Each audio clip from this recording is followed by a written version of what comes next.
presented by Mathli Express Music.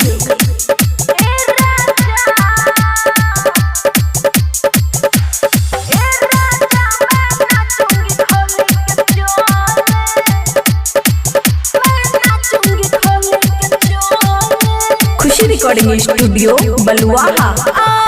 आई हूँ मैं तो बंगाल से बिहार में, साटा पे मार करवा दे पहली बार में।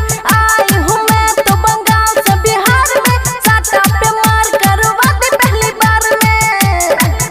आई लव यू सबको बोली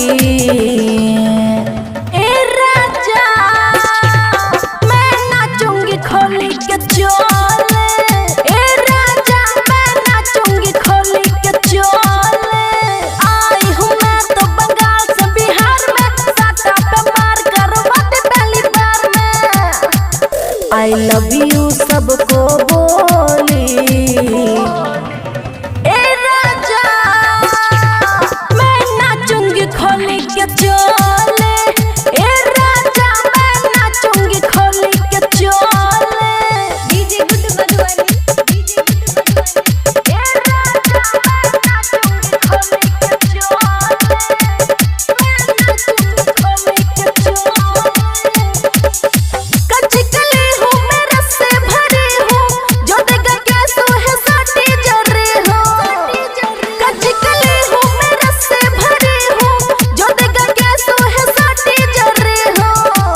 लहंगा उठाऊंगी हाउ दिखाऊंगी, लहंगा उठाऊंगी हाउ दिखाऊंगी। और मस्ती में सब डोली।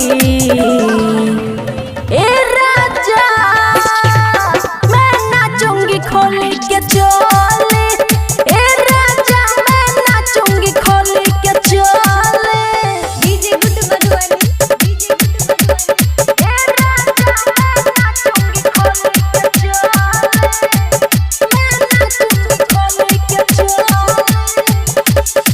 राइटर देवेंद्र दिमागी बरांड, पूरा करेगी खुशी से डिमांड। राइटर देवेंद्र दिमागी बरांड, पूरा करेगी खुशी से डिमांड।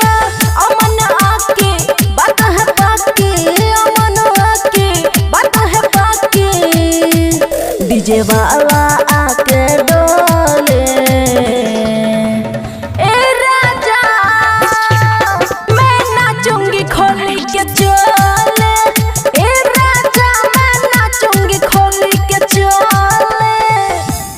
खुशी रिकॉर्डिंग स्टूडियो बलुआहा।